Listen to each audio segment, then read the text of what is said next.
अस्सलाम वालेकुम। मेरा नाम वकास अहमद सिद्दीकी है और इस course introduction to C C plus plus language में के आज के लेक्चर में हम पढ़ेंगे ऑपरेशंस, ऑपरेटर्स के बारे में और एक्सप्रेशंस के बारे में। किस तरह से ऑपरेटर्स वर्क करते हैं या कौन सा ऑपरेटर किस साइन किस काम के लिए यूज़ किया जाता है और उनको एक्सप्रेशंस में कैसे यूज़ किया जाता है। आज के जो हमारा ऑब्जेक्टिव है उसके अंदर हम पढ़ेंगे अर्थमेटिक ऑपरेटर्स के बारे में, जो कि हमारे पास हो सकता है ऐड, सब्ट्रैक्ट, मल्टीप्लाई, डिवाइड वगैरह। उसके अलावा हम देखेंगे यूनरी ऑपरेटर और बाइनरी ऑपरेटर्स के बारे में। इसके बाद फिर हम देखेंगे हमारे असाइनमेंट ऑपरेटर्स के बारे में। इक्वलिटीज और रिलेशनल ऑपरेटर्स के बारे में हम देखेंगे लॉजिकल ऑपरेटर्स के बारे में और कंडीशनल ऑपरेटर्स के बारे में। सी ऑपरेटर और उसकी एक्सप्रेशन के बारे में बात करते हैं तो जो सिंबल हमारे पास यूज होते हैं किसी भी मैथमेटिकल ऑपरेशंस को या लॉजिक को शो करने के लिए, मल्टीप्लाई के लिए हम स्टेरिक का साइन यूज करते हैं, एडिशन के लिए प्लस का साइन हम यूज कर रहे होते हैं, माइनस के लिए एक डैश लगा रहे होते हैं। ये सारे हमारे पास कहलाते हैं सी ऑपरेटर्स। ऐसे फंक्शंस या ऐसी चीज़ें जिनको हम दो अल्फ़ाबेट या दो वेरिएबल के दरमियान में या दो कॉन्स्टेंट्स के दरमियान में लिखें तो वो हमारे पास शो करें हमारे ऑपरेशंस को, कहलाते हैं हमारे पास सी ऑपरेटर्स। ये जो सी ऑपरेटर्स हैं ये किसी भी सिंगल कांस्टेंट के साथ जुड़ सकते हैं या वेरिएबल के साथ जोड़े जा सकते हैं ताकि आप एक्सप्रेशन बना सकें। सिंगल इंडिविजुअल और किसी भी वेरिएबल्स के साथ जो चीज़ है, जो जोड़ने वाली बात है, वो भी हम आगे वाले लेक्चर में देखेंगे किस तरह से हम इनको अलग अलग और किस तरह से हम इनको किसी एक्सप्रेशन में या वेरिएबल्स के साथ जोड़ते हैं।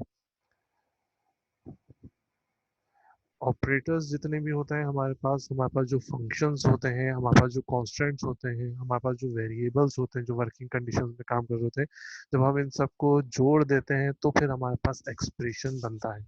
ऑपरेटर्स फंक्शन और कांस्टेंट के लिहाज से अगर हम बात करें तो क्या होता है, ये सारी चीज़ें अलग अलग। ऑपरेटर्स अभी जैसे हमने बताया वो सिंबल्स होते हैं जो कि ऑपरेशंस को इंडिकेट कि हमने कौन सा ऑपरेशन परफॉर्म करना है। ऐड का करना है तो हमने प्लस का साइन बना दिया, सब्ट्रैक्ट का करना है माइनस का करना है, डिवाइड का साइन है तो या तो डिवाइड का साइन बना दिया या फॉरवर्ड या बैक स्लैश डाल दिया है हमने। ये सारे हमारे पास कहलाते हैं ऑपरेटर्स। फिर हमारे पास आते हैं फंक्शंस, वो चीज़ें जो हमारे फंक्शंस को परफॉर्म करने में हेल्प करती हैं। कॉन्स्टेंट्स, कॉन्स्टेंट्स हमारे पास नंबर्स होते हैं, जैसे हमने a+2 लिखा तो ये जो 2 है यहाँ पर ये कहला रहा है हमारे पास कांस्टेंट। और वेरिएबल जो है वो कहलाता है हमारे पास, जैसे a+2 के इक्वेशन में a जो है हमारे पास एज अ वेरिएबल वर्क कर रहा है। जब हम इन सबको मिला देते हैं तो हमारे पास बनता है एक्सप्रेशन। और इक्वेशन के लिए फिर हमें इक्वल्स टू का साइन करना पड़ता है, यानी कि ये कहें कि हमें एक्सप्रेशन को किसी दूसरे अल्फ़ाबेट या किसी दूसरी चीज़ को असाइन करना पड़ता है। फॉर एग्जाम्पल, अब जैसे यहाँ पे हमारे पास लास्ट पॉइंट के अंदर एक एग्जाम्पल दी हुई है, a+b मल्टीप्लाई बाय 5 या स्टेरिक 5। यहाँ पे प्लस और स्टेरिक जो है वो ऑपरेटर्स का फंक्शन परफॉर्म कर रहे हैं। प्लस और स्टेरिक हमारे पास इंडिकेटर्स हैं कि हमने अपना कौन सा ऑपरेशन परफॉर्म करना है। वैसे ही ए और बी जो है वो हमारे पास वेरिएबल है, जबकि 5 जो है हमारे पास यहाँ पर एज अ कांस्टेंट है।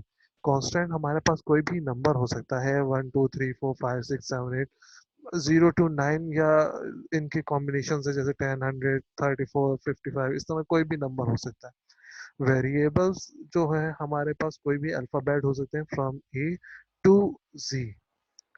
जबकि जब ये पूरी इक्वेशन लिखी जाती है a+b मल्टीप्लाई बाय 5, तो इस पूरी इक्वेशन को हम बोलते हैं एक्सप्रेशन। अगर मुझे इसी पूरी एक्सप्रेशन को या इसी पूरी चीज़ को अगर मुझे एक्सप्रेशन बनाना है तो मैं क्या करूँगा। अगर मुझे लेट से इस पूरी टर्म को एक्सप्रेशन से इक्वेशन में कन्वर्ट करना है तो लेट से मैं लिखूंगा c is equals to a plus b multiply by 5। यहाँ पे अगर आप देखते हैं तो ये जो हमारे पास लिखा हुआ है ये हमारे पास एक्सप्रेशन ही है। सिर्फ इस एक चीज का एडिशन हमने किया है। यहाँ पे ये सी कुछ भी हो सकता है, कैन बी एनी वेरिएबल। सही है, कैन बी एनी वेरिएबल और any name, things like this etcetera. तो ये वेरिएबल होंगे या कोई नेम हो सकता है, जैसे वकास इक्वल्स टू या Javed equals to, Ali equals to करके। एक्सप्रेशन और इक्वेशन में, अच्छा ये पूरी जो चीज आपने अभी देखी है ये कहलाती है आपकी इक्वेशन। ये कहलाती है आपकी इक्वेशन।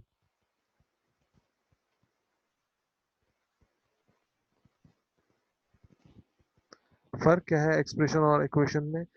एक्सप्रेशन सिर्फ बता रही होती है कि हमारे पास कौन से कांस्टेंट है और उनके ऑपरेटर्स क्या है, जबकि इक्वेशन के अंदर इसका जो आंसर जनरेट हो रहा होगा ये कहीं पर जाकर सेव हो रहा होगा। इसका आंसर कहीं पर जाकर सेव नहीं हो रहा होगा, ये जस्ट एक आंसर निकल रहा है कोई भी। यहाँ पे आपका आंसर कहीं सी या डी या किसी एक चीज को जाकर असाइन हुआ हुआ होगा। इस असाइनमेंट की वजह से ये जो इक्वल टू का साइन है जो बता रहा है कि ये चीज इक्वल है सी के, तो ये असाइनमेंट जो है ये बताता है कि ये चीज क्या है, इक्वेशन है। Okay, let's move to next slide. फिर हमारे पास आते हैं टाइप्स ऑफ सी ऑपरेटर। कौन कौन से टाइप्स के हमारे पास सी ऑपरेटर्स मौजूद है? जब हम बात करते हैं सी ऑपरेटर्स की तो हमारे पास बहुत सारे टाइप्स हैं। सबसे पहला आता है हमारे पास अर्थमेटिक। जैसे अभी हम पीछे अर्थमेटिक के कुछ दो पार्ट देख चुके हैं, मल्टीप्लाई और ऐड का, वैसे ही अर्थमेटिक के ऑपरेशन आते हैं हमारे पास। हमारे पास आते हैं असाइनमेंट ऑपरेटर, जिसको हम चीज़ों को असाइन करने के लिए यूज करते हैं। रेशनल आते हैं, लॉजिकल आते हैं, बिट वाइज आते हैं, कंडीशनल आते हैं, इंक्रीमेंट डिक्रीमेंट आते हैं और स्पेशल ऑपरेटर्स आते हैं हमारे पास। असाइनमेंट ऑपरेटर चीज को असाइन करने के लिए, रेशनल ऑपरेटर डिवाइड या परसेंटेज वगैरह निकालने के लिए, लॉजिकल जो होता है ये हमारी लॉजिक्स को परफॉर्म करने के लिए, एंड को, और को, नॉट को। फॉर एग्जांपल दो चीजें अगर काम कर रही हो तो ही आपका आउटपुट जनरेट हो, वरना आपका आउटपुट जनरेट ना हो। तो ये चीज हमारे पास एक लॉजिकल है। इसके लिए हम एंड गेट का ऑपरेटर यूज कर रहे होते हैं।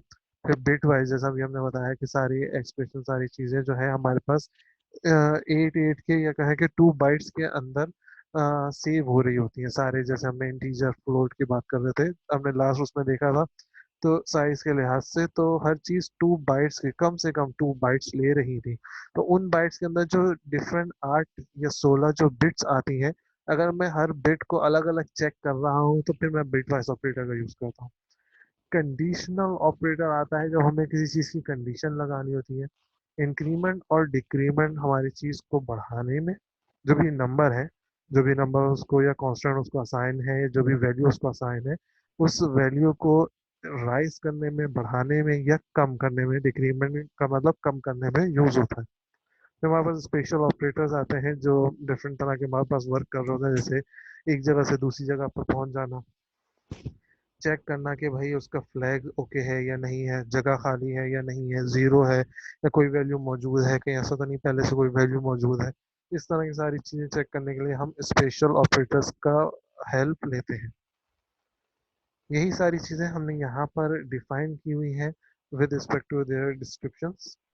और आप यहाँ पे देखें तो टाइप्स ऑफ ऑपरेटर और उनकी डिस्क्रिप्शन। पहली टाइप आती है arithmetic operator. These are used to perform mathematical calculation like addition, subtraction, multiplication, division and modulus। यहाँ पे हम ये बताया जा रहा है कि अर्थमेटिक ऑपरेशन जो है वो हमारे पास एडिशन ऐड करने के लिए, सब्ट्रैक्शन के लिए, मल्टीप्लिकेशन के लिए, डिवीजन और मॉड्यूलस का मतलब है परसेंटेज निकालने के लिए यूज होता है। दूसरा ऑपरेटर आता है हमारे पास असाइनमेंट ऑपरेटर। वैसे ही जैसे भी मैंने आपको बताया, ये चीज को असाइन करने के लिए यूज होता है। जब ये असाइन उस वक्त करते हैं जब आप किसी चीज को एक्सप्रेशन से इक्वेशन के अंदर कन्वर्ट करो, इक्वल टू का साइन लगा रहे हो। रेशनल क्या करता है, ये कंपेयर कर रहा होता है दो वैल्यू के अंदर। लॉजिकल किसी लॉजिक को परफॉर्म करने के लिए, जैसे भी मैंने आपको लास्ट उसमें बताया। फिर बिट वाइज वेरिएबल की बिट्स को चेक करने के लिए। कंडीशनल कंडीशनल रिटर्न्स वैल्यू के लिए। तो ये चेक करने के लिए कि वैल्यू ट्रू है या फॉल्स है, या एक जगह से दूसरी जगह पे या किसी कंडीशन के बेसिस पे वर्क करना कंडीशन ऑपरेटर का काम है। फिर इंक्रीमेंट और डिक्रीमेंट। इंक्रीमेंट और डिक्रीमेंट हम लगाते हैं किसी एक वेरिएबल के ऊपर और दो के ऊपर भी। फिर हमारे पास आता है स्पेशल ऑपरेटर।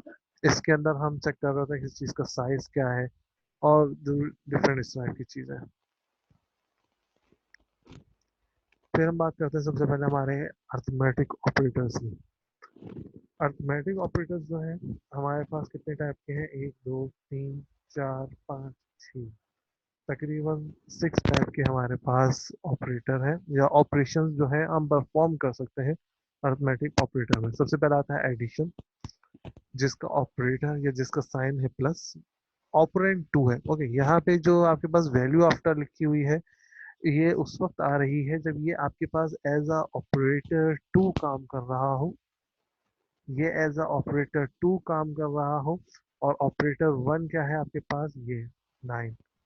ऑपरेटर वन की वैल्यू क्या है आपके पास,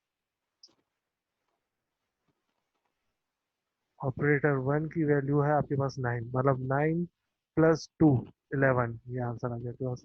सब्ट्रैक्शन है फिर दूसरा, जिसके लिए हम डैश का साइन या माइनस का साइन यूज करते हैं, और 9 - 2 करेंगे 7। मल्टीप्लाई के लिए स्टेरिक का साइन यूज कर रहे होते हैं, 9 × 2, यही एक 9 सबके साथ वर्किंग कर रहा है, तो 9 × 2 18। डिवीजन के लिए डिवाइड का फंक्शन परफॉर्म करता है, 9 ÷ 3 3। प्लस प्लस, प्लस प्लस का मतलब ये है कि हमने चीज को ऐड कर दिया है। अगर मैं इसको इस तरह से लिखता हूँ 9 ++, इसका मतलब ये है कि 9 के अंदर एक एडिशन कर दो। इंक्रीमेंट हमेशा किया जाता है बाय वैल्यू 1, ऐड 1। डिक्रीमेंट में क्या किया जाता है, -1, साइन है माइनस माइनस। ओके, यहाँ पे अब आप देखोगे 2 प्लस और 2 माइनस लिखे हुए हैं, ऐसा क्यों? असल में इंक्रीमेंट और डिक्रीमेंट जो है हम सिंगल इसलिए नहीं लिखते कि अगर मैं इंक्रीमेंट को सिंगल प्लस से शो करूंगा तो उसके अंदर और एडिशन में हमारे पास मिक्सचर हो जाएगा। वैसे डिक्रीमेंट को अगर मैं सिंगल डैश से शो करूंगा तो वो और सब्ट्रैक्शन के अंदर कंफ्यूजन हो जाएगी कि आपने सब्ट्रैक्शन किसी भी इक्वेशन में सिर्फ सब्ट्रैक्शन लिखी हुई है या डिक्रीमेंट लिखी हुई है।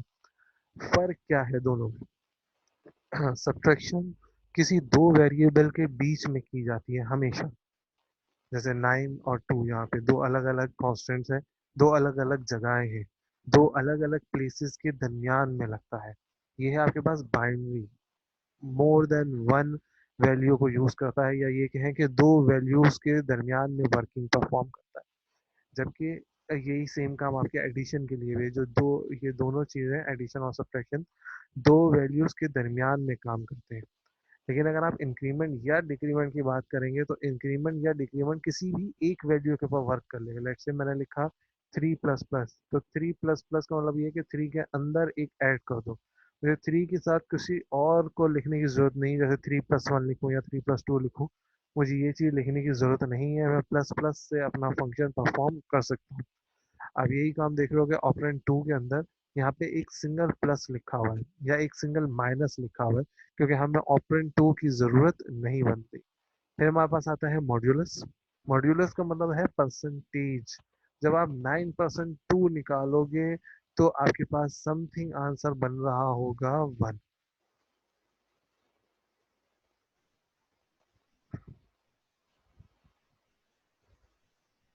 फिर अर्थमेटिक ऑपरेटर टू की बात करते हैं। अर्थमेटिक ऑपरेटर टू के अंदर हम ये चेक करते हैं कि हमारे पास टाइप ऑफ अर्थमेटिक ऑपरेटर्स किस टाइप के हो सकते हैं। दो तरह के आपके पास ऑपरेटर हो सकते हैं, एक है यूनिटरी, एक है बाइनरी। यूनिटरी का मतलब ये है कि जिसके अंदर आपके पास सिर्फ एक ही प्लेस हो, जो सिर्फ एक ही ऑपरेंड के ऊपर वर्क कर रहा हो। ऑपरेंड है क्या, जिसके ऊपर फंक्शन परफॉर्म किया जा रहा हो, ऑपरेशंस परफॉर्म किए जा रहे हैं। बाइनरी ऑपरेटर्स कौन से हैं? बाइनरी ऑपरेटर्स वो ऑपरेटर्स होते हैं जो किसी दो ऑपरेंड के बीच में वर्क कर रहा हो। फॉर एग्जाम्पल, यूनिटरी जो है आपके पास इंक्रीमेंट और डिक्रीमेंट है, जिसके अंदर आपको सिर्फ एक ही ऑपरेटर वन की जरूरत पड़ रही थी, 9। बाइनरी ऑपरेटर्स कौन से हैं? बाइनरी ऑपरेटर्स आपके पास एडिशन हो गया, सब्ट्रैक्शन हो गया, मल्टीप्लिकेशन, डिवीजन, मॉड्यूलस, ये आपके पास बाइनरी ऑपरेटर्स हैं जिनके लिए आपको दो वेरिएबल्स की जरूरत है। और आप देखो यहाँ पे दूसरा ऑपरेंड आपको गिवन है, पहला ऑपरेंड तो 9 था, दूसरा ऑपरेंड आपके पास क्या गिवन है, कहीं पे 2 गिवन है, कहीं 3 गिवन है, इस तरह से। फिर हमारे पास आता है यूनिनरी ऑपरेटर। यूनिनरी ऑपरेटर के अंदर हमारे पास आता है positive, negative, increment, decrement.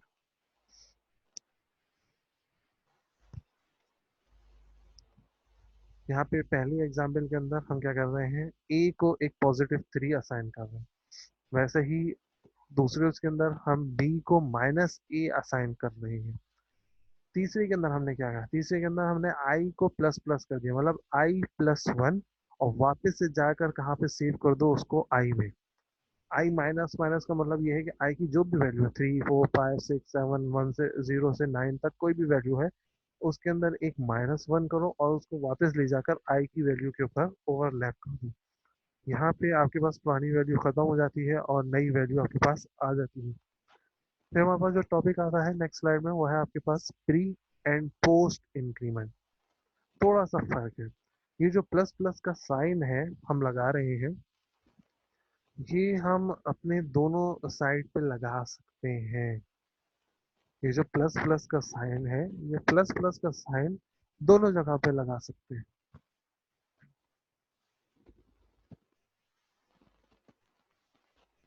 Right. दोनों जगह से मुराद ये है कि जैसे A3++ या 4++ I++, या इस तरह से भी लिखा जा सकता है ++I++3++4। दोनों का फंक्शन एक ही है, बस आउटपुट के अंदर थोड़ा सा डिफरेंस आता है। क्या फर्क होता है, अगर हम प्लस प्लस बाद में लगाएं, अगर हम प्लस प्लस बाद में लगाएं और वो किसी इक्वेशन में यूज हो रहा, तो इक्वेशन में पुरानी वाली वैल्यू यूज हो जाती है और उस एडिशन का फंक्शन बाद में होता है। जैसे यहाँ पे अगर आप देख सकते हैं, प्रिंट एफ पहली लाइन के अंदर, पहला जो प्रिंट एफ है और जो दूसरा प्रिंट एफ है, उसमें फर्क क्या है, पहले प्रिंट एफ के अंदर पुरानी वैल्यू जो 9 हमने असाइन की थी वही आ, लेकिन जो दूसरा ए है, जबकि वो उसी की फॉर्म बात है, उसके अंदर वैल्यू क्या आ रही है, 10। यहाँ पे क्या होता है कि पहले ए की वैल्यू यूज होगी, बाद में उसके अंदर एडिशन होगा। लेकिन अगर यही काम आप पहले कर दें, इसी काम के अंदर अगर आप इस तरह से कर दें कि भाई आपने प्लस प्लस पहले लगाया हुआ है और ए बाद में, तो पहले एडिशन होगी, बाद में ए आएगा। अब जब पहले एडिशन कर दी तो 9 में एडिशन होने के बाद 10 हो गया, 10 यहाँ पे भी आ जाएगा, 10 यहाँ पे भी आ जाएगा। लेकिन अगर यही चीज पीछे देखोगे तो 9 तो यहाँ पर आ गया, अब बाद में एडिशन हुई 10 हो गया, यहाँ पे आगे 10 सेव हो रहा है, लेकिन यहाँ पे वर्किंग क्या कर रहा है, 9। तो 9 और 10, और यहाँ पे आपके पास दोनों आउटपुट में क्या चीज आ रही है, 10। यही चीज हमारे पास यहाँ पे पॉइंट्स में भी लिखी हुई है कि A++, जब आपके पास प्लस प्लस के साइन बाद में लगे हुए हो, आपको रिटर्न करेगा current value of A and then increment the value of A. पहले आपको करंट वैल्यू प्रोवाइड करेगा जो भी थी, और उसके बाद एडिशन करेगा। जबकि प्लस प्लस ए के अंदर क्या है, पहले वो इंक्रीमेंट करेगा और बाद में आपको कोई वैल्यू असाइन कर रहा होगा या वैल्यू प्रोवाइड कर रहा होगा। यहाँ पे हमारे पास कुछ एग्जांपल दी हुई है पोस्ट और प्री ऑपरेटर्स की, या कहोगे पोस्ट, या कहा जाए कि पोस्ट और प्री प्रीफिक्स और पोस्ट फिक्स मॉड्स की।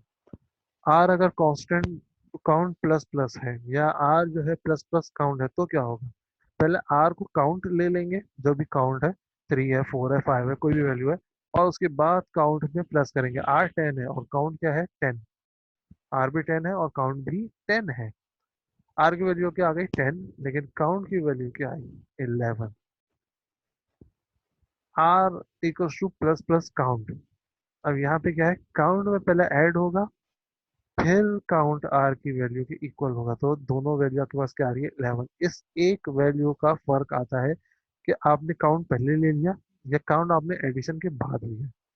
सेम काम आपके किस में होता है, सब्ट्रैक्शन में।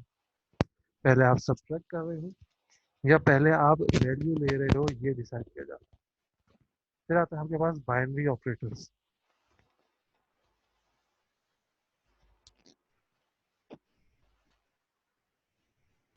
बाइनरी ऑपरेटर्स कौन से होते हैं, बाइनरी ऑपरेटर्स वो होते हैं जो एक से ज्यादा वैल्यूज को अपने अंदर रख रहे हों, या जिनके लिए एक से ज्यादा आपको ऑपरेटर्स की ऑपरेंड्स की जरूरत पड़ रही है। फिर आता है हमारे पास असाइनमेंट ऑपरेटर। असाइनमेंट ऑपरेटर का काम क्या होता है, वैल्यू असाइन करना। असाइनमेंट ऑपरेटर का काम होता है वैल्यू को असाइन करना। फॉलोइंग स्लाइड में जबकि हमारे पास C9 है तो हम क्या करेंगे, plus equals to C plus equals to 7। इसका मतलब ये है कि C के अंदर 7 को ऐड कर दो और इक्वल्स टू कर दो C। C इक्वल है C प्लस 7 के। दूसरे वाले उसके लाइन के अंदर अगर आप देखते हैं टेबल की, तो यहाँ पे मतलब है C इक्वल है C माइनस 8 के। यहाँ मतलब है C इक्वल है C मल्टीप्लाई बाय 10 के। C इक्वल है C डिवाइड बाय 5 के। C इक्वल है C divide by C percentage 5 के। यहाँ पे क्या है ऑपरेटर में, इक्वल्स टू पहले ले लिया जाता है और प्लस वाला साइन बाद में इस इक्वेशन के साथ आ रहा होगा। इस साइन का मतलब ये है कि यहाँ पे जो वेरिएबल पहले लिखा हुआ है इसके ऊपर ये वाला फंक्शन भी परफॉर्म करना है इस ऑपरेंड के साथ, और ये दोनों चीजें जो भी आंसर आ रहा है वो इक्वल हो जाएगा वापस पहले वाले ही ऑपरेंड के। फिर हमारे पास आता है प्रीसीडेंस। प्रीसीडेंस हमारे पास रूल्स एंड रेगुलेशंस हैं कि पहले सबसे पहले कौन सा ऑपरेटर आपने परफॉर्म करना है। सबसे पहले आपने कौन सा ऑपरेटर परफॉर्म करना है। सबसे पहले आता है आपके पास हाईएस्ट। हाईएस्ट मतलब ये है कि आपके पास जो ब्रैकेट्स लगे हुए हैं लेफ्ट टू राइट देखा जाता है। नंबर टू देखा जाता है यूनिटरी, कौन सी वैल्यू यूनिटरी है from right to left. Then देखा जाता है मल्टीप्लाइड, डिवाइड, परसेंटेज। चौथे पे देखा जाता है आपके पास एडिशन और सब्ट्रैक्शन। और सबसे छठे में आप देखते हो कि कौन सी चीज ऐड होके इक्वल्स टू में आ रही है। प्रेसिडेंस के रूल्स क्या है। For example x equals to 3 multiply by a minus plus plus b percentage 3। यहाँ पे प्लस प्लस इंक्रीमेंट का है, माइनस जो है सिंपल सब्ट्रैक्शन का। अब अगर हमें ये स्टेटमेंट चेक करनी है या प्रोसेस करना है, हमें पहले स्पेसिफाई करना होगा कि किसको पहले हमें वर्क करना है। हम पहले लगाएंगे ब्रैकेट सबके ऊपर। जब हमने पैरेंथेसिस लगाना शुरू करें तो हमारे पास एक पैरेंथेसिस तो आ गया a minus plus plus B पे। दूसरा पैरेंथेसिस हो गया इसी के आंसर परसेंटेज 3 है, और फिर जो भी चीज आएगी वो मल्टीप्लाई हो जाएगी हमारे किससे, 3 से जो बाहर लिखा हुआ है। द एक्सप्रेशन जो भी हमारे पैरेंथेसिस के अंदर है वो सबसे पहले सॉल्व की जाएगी। सबसे पहले सबसे अंदर का पैरेंथेसिस सॉल्व किया जाएगा जो है a minus plus plus B. फिर जो भी आंसर आएगा उसको बाहर वाले पैरेंथेसिस से और फिर उसको बाहर वाले से काम किया जाएगा। फिर आता है हमारे पास इक्विटी और रिलेशनल ऑपरेटर। इक्विटी हमें बताता है कि कौन सी चीज इक्वल है। जैसे x इक्वल टू वाई, तो इसका मतलब ये है कि x और y की वैल्यू जो है जो भी सेव किए 3 4 5 कुछ भी, वो सेम है आपकी। दो तरह की इक्विटी आते हैं, एक आता है इक्वल्स टू और एक आता है not equals to. Not equals to के लिए हम लगाते हैं इस एक्सप्लेनेशन और इक्वल्स टू का साइन, और सिंपल अगर इक्वल टू है तो दो इक्वल्स टू के साइन हम प्लेस कर रहे होते हैं। फिर आता है हमारे पास रिलेशनल। रिलेशनल के अंदर हम चेक करते हैं कि कौन सा रिलेशन है दोनों में, ग्रेटर है, लेस है, लेस देन इक्वल्स टू है, ग्रेटर देन इक्वल्स टू है, कौन सा है दोनों ऑपरेंड के अंदर। फिर आता है हमारे पास लॉजिकल ऑपरेटर। लॉजिकल ऑपरेटर के अंदर हमारे पास आता है एंड और नॉट। तीन टाइप के हमारे पास लॉजिकल ऑपरेटर है, यहाँ लिखा हुआ है हमारे पास बुलियन एक्सप्रेशन के जैसे एंड और नॉट। इसके फंक्शन बता देता हूँ मैं। नॉट ऑपरेटर का फंक्शन होता है चीज को उल्टा कर देना। वन है तो जीरो कर दो, जीरो है तो वन कर दो, पॉजिटिव है तो नेगेटिव कर दो, नेगेटिव है तो पॉजिटिव कर दो। इस टाइप का उनके पास वर्किंग होती है। खैर अगर हम बाइनरी के लिहाज से देखें, एज कंप्यूटर सारे काम बाइनरी के अंदर करता है, वन एंड जीरोस है। तो नॉट गेट का फंक्शन जो है वो ये है कि अगर वन आ रहा है तो बाइनरी का वन आ रहा है तो जीरो कर दो, अगर बाइनरी का जीरो आ रहा है तो बाइनरी का वन आंसर में दे दो।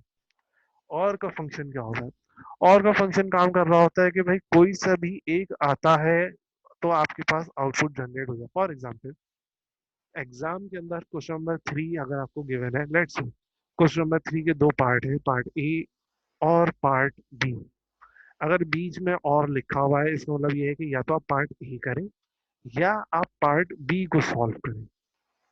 एंड का मतलब यहाँ पे ये होता है लॉजिक्स के अंदर कि आपको दोनों काम करने जरूरी है। अगर लेट्स से ए और बी के दरमियान में और की जगह एंड लिखा हुआ हो, तो इसका मतलब ये है कि आपको ए भी सॉल्व करना है या बी भी सॉल्व करना है। दोनों आपको वर्किंग के अंदर लेकर आने हैं।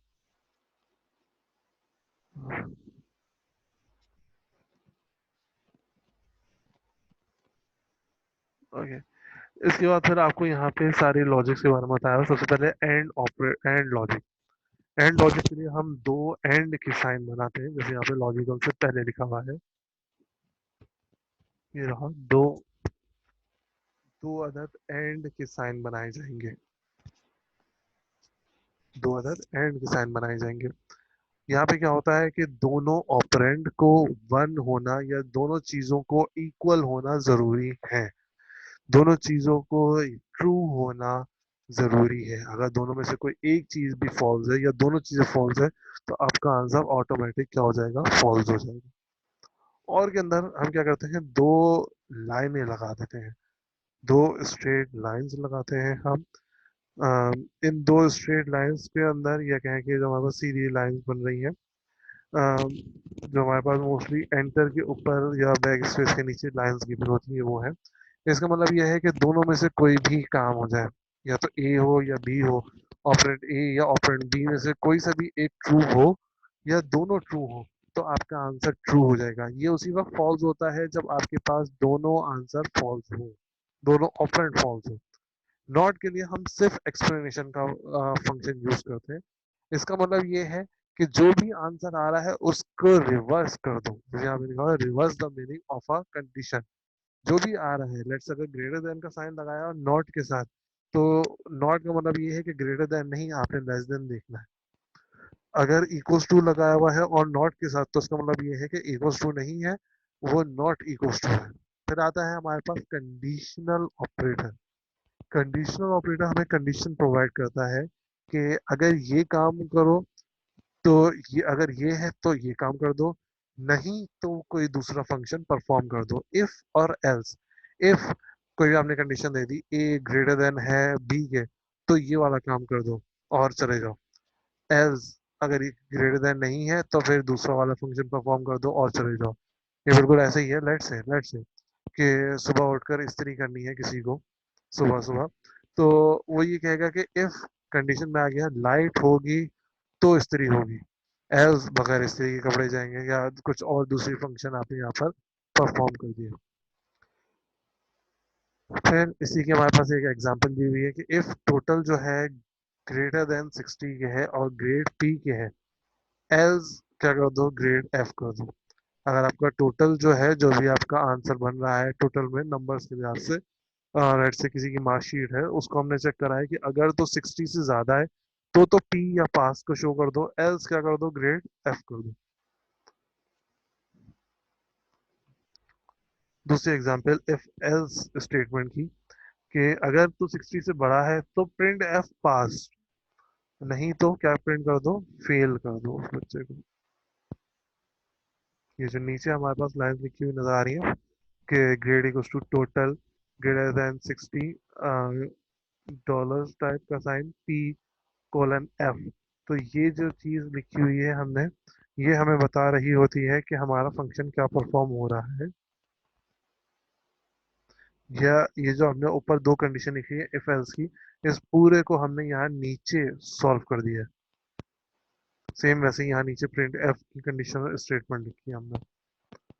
अगर हम समरी देखें आज के इस चैप्टर की, तो ये चैप्टर हमें बताता है ऑपरेटर यूज्ड कौन कौन से होते हैं हमारे पास सी में, जो कि था आपके पास arithmetic, plus minus multiply divide percentage वगैरह। असाइनमेंट ऑपरेटर्स के बारे में देखो कैसे असाइन करते हैं, equals to not equals to वगैरह। इक्वलिटी और रिलेशनल ऑपरेटर हमने देखे, लॉजिकल ऑपरेटर देखे, कंडीशनल ऑपरेटर देखे। इसके अलावा हमने प्रीडेंस लेवल देखे कि किस तरह से हमने चीज़ों को, अगर बहुत बड़ी सी इक्वेशन दी हुई है तो प्रायोरिटी किस तरह से देनी है, पैरेंथेसिस लगा के पहले कौन सा फंक्शन परफॉर्म करना है, फिर कौन सा फंक्शन परफॉर्म करना है, फिर कौन सा फंक्शन परफॉर्म करना है। हमने इस चीज़ को देखा। हमने देखा प्री और पोस्ट फिक्स इफेक्ट क्या होंगे रिजल्ट के ऊपर। अगर प्लस प्लस या प्लस माइनस माइनस माइनस पहले लगा दे या बाद में लगा दे तो उससे रिजल्ट पे क्या फर्क आ रहा होगा। हमारे आज के लेक्चर में यहीं तक था। Thank you. Allah Hafiz.